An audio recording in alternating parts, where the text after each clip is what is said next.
créé autour du chef de l'État. À mon avis, le pari était nécessaire et le pari est atteint.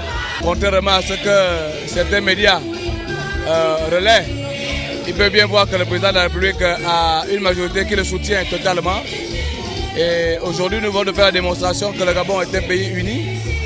Nous avons regroupé là toutes les composantes de la société gabonaise. Là, pour nous, nous avons démontré que nous sommes déterminés à lutter contre le tribalisme, le régionalisme. Et qu'il n'y a que le Parti démocratique gabonais et la majorité qui sont les fers de lance de cette unité nationale. Résolument engagé à rompre avec l'hyperpolitisation qui a longtemps constitué un frein pour le développement du Gabon. Ces partis politiques de la majorité ont réitéré leur refus quant à l'organisation d'une conférence nationale souveraine qui pour eux ne se justifie pas.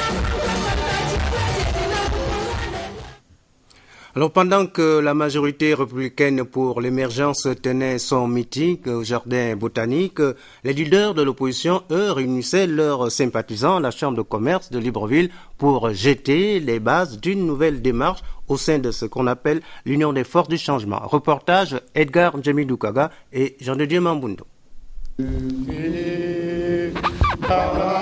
Pour tordre le cou au statut d'anti-républicain que leur attribuent à tort ou à raison certains partis de la majorité politique, les partis de l'opposition ont inscrit au nombre des actes à ce rassemblement l'hymne national chanté en chœur. C'était en fait le clou d'une rencontre qui a réuni 2 heures plus tôt la quasi-totalité des leaders de l'opposition politique autour d'une nouvelle stratégie. L'Union des forces du changement lance un appel et proclame à tous ceux, jeunes et moins jeunes, qui se sont à l'étroit et mal à l'aise dans un parti où l'on nie jusqu'à leur existence, qu'ils sont les bienvenus au sein d'une opposition unie et déterminée à favoriser l'avènement de l'alternance démocratique dans notre pays. L'Union des forces du changement, un cadre politique de plus pour une opposition visiblement préoccupée par les questions de l'heure. Si le Conseil national de la démocratie avait fonctionné normalement, l'UFC ne serait pas rendu à exiger la conférence nationale souveraine. Un dialogue inclusif, constructif et refondateur et sans a priori, réunissant toutes les forces vives de la nation. La dynamique qui vient d'être impulsée avec cette déclaration va être suivie par la signature d'une charte, dite charte de l'Union des forces du changement. Ici à la Chambre de commerce, Edgar Njemidoukaga et Jean-de-Dieu Mambundo. Alors, toutes ces rencontres politiques se tiennent à un moment où l'on célèbre la Journée internationale de la démocratie. L'événement a été célébré aujourd'hui à l'Assemblée nationale gabonaise. Thème retenu cette année, dialogue et inclusion, ingrédients essentiels de la démocratie. C'est le premier vice-président de l'Assemblée nationale, le professeur Daniel Onaondo, qui a présidé la cérémonie. Reportage Henri Nestor Ndjawe et Amédée Mavungo. 2012 de la 5e journée internationale de la démocratie dans la salle Georges Damas Aleka a été une nouvelle opportunité pour l'Assemblée nationale par la personne de son premier vice-président, le professeur Daniel Onaondo, en lieu et place du président de l'institution empêchée, de réaffirmer la volonté de notre pays. Le Gabon a œuvré et a favorisé le raffermissement du dialogue et inclusion, ingrédients essentiels de la démocratie. Du reste, thème retenu cette année par l'Union interparlementaire dont le Gabon était membre actif depuis son adhésion en 1974. Le thème retenu par l'Union interparlementaire pour l'année 2012 est donc une piste de solution en cas de malentendu au sein d'une communauté. Le dialogue et l'inclusion sont perçus comme le sésame de la paix que tous nos États recherchent avec force et la démocratie en est la seule et unique machine de sécrétion. Cette célébration, et selon le professeur Daniel Onaondo, consacre le triomphe de la démocratie contre l'oppression, la tyrannie et le musellement dont les peuples ont été victimes pendant des siècles. Elle vise à célébrer la démocratie, à la promouvoir et à la protéger. La manifestation de ce jour a pour but le raffermissement de la démocratie à l'échelle nationale. La construction de la démocratie ne sera pas l'œuvre du seul gouvernement ou des institutions républicaines, mais le fruit d'un effort collectif. À ce propos, je fais mien les dires de l'écrivain Daniel Robs, je cite, « Un régime démocratique, pour que tout marche, il faut que chacun apporte son effort. » Fin de citation. Nous avons tous le devoir, chacun dans sa position, son rang et ses responsabilités, de construire ou de bâtir la démocratie. Par la commémoration régulière de la Journée internationale de la démocratie, l'Assemblée nationale doit demeurer le sanctuaire du débat démocratique. Le député du canton Nié, dans le Wellington, a invité la participation active de tous à la réflexion autour du thème de la Journée internationale de la démocratie. Je souhaite ardemment qu'à la suite de l'exposé qui sera fait, qu'un débat fructueux, riche et instructif vienne renforcer l'esprit démocratique qui sommeille en chacun de nous. Chaque citoyen gabonais a la lourde charge de ne pas démonétiser les valeurs démocratiques qui sous-tendent l'équilibre et la paix, composantes de notre héritage politique. En dépit donc des avancées démocratiques, des mécanismes et autres réformes mises en place par l'exécutif et le renforcement de l'état de droit par la mise en place d'institutions, une interrogation subsiste tout de même. Qu'est devenu le Conseil de la démocratie depuis le décès de son président Pierre Claver Zaïbom, instance, faut-il le rappeler, voulue par tous les bords politiques du Gabon. Ce thème de réflexion a donné lieu à un débat organisé par l'Assemblée nationale avec l'Union interparlementaire. Reportage Laure Ondembe. La 5e édition de la Journée internationale célébrée cette année nationale en collaboration avec l'Union interparlementaire. Animée par des spécialistes en la matière, les orateurs ont édifié les participants au nombre desquels le ministre des Affaires sociales, le premier vice-président de l'Assemblée nationale, les honorables députés ainsi que la société civile sur les principes et fondements qui soutiennent la démocratie dans chaque État. Le lien est simple. Inclusion, c'est tout simplement mettre quelque chose là-dedans. Donc, dialogue, c'est mettre tout le monde, c'est de discuter avec même ceux qui ne sont pas avec nous.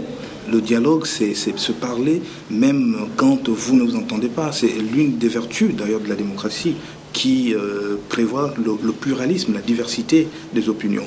Donc, le dialogue, c'est ce qui nous permet, même quand on ne se comprend pas, et il faut éviter qu'il n'y ait justement, au lieu d'inclusion, l'exclusion. Il faut que tout le monde se parle dans un système démocratique. Les débats enrichis par l'assistance ont permis d'amener les uns et les autres à relever les améliorations observées dans le processus démocratique au Gabon, depuis sa réinstauration en 1990. Toutefois, le conférencier a donné des outils pour consolider ses valeurs. Les gens de rencontre ne doivent pas seulement se limiter à l'Assemblée nationale, tout au contraire, il faut aller au-delà, dans nos villages, qui sont, si vous voulez, partie prenante justement du dialogue, donc de la démocratie, des acteurs. Et le forum, les séminaires, l'éducation à la citoyenneté, même pour nos jeunes frères qui sont à l'école primaire, dans les écoles, dans les universités. Donc ce sont des outils extrêmement importants. Et je voudrais quand même insister là-dessus que la démocratie, c'est un processus extrêmement long et qui nécessite qu'il n'y a pas une démocratie parfaite. Nous apprenons de nos échecs et le plus important, c'est qu'on garde un cap pour mieux avancer. Le Parlement a un rôle important à jouer dans la vulgarisation de la démocratie qui passe nécessairement par le dialogue entre acteurs et composantes de la société. Et ce, à travers des campagnes de sensibilisation auprès de leurs électeurs, tout en tenant compte de nos expériences et vécus. Libreville et son déficit d'approvisionnement en eau potable, ce problème pourrait bientôt connaître un début de solution avec le lancement officiel cette semaine des travaux d'adduction d'eau d'un Toum vers la capitale gabonaise. Les détails avec Bio Mikala et Yvette Okosa. Il n'est un secret pour personne, les populations de Libreville et de ses environs, depuis quelques années, sont confrontées aux problèmes récurrents d'approvisionnement en eau potable. Les installations d'antan ne répondent plus à la demande de plus en plus croissante.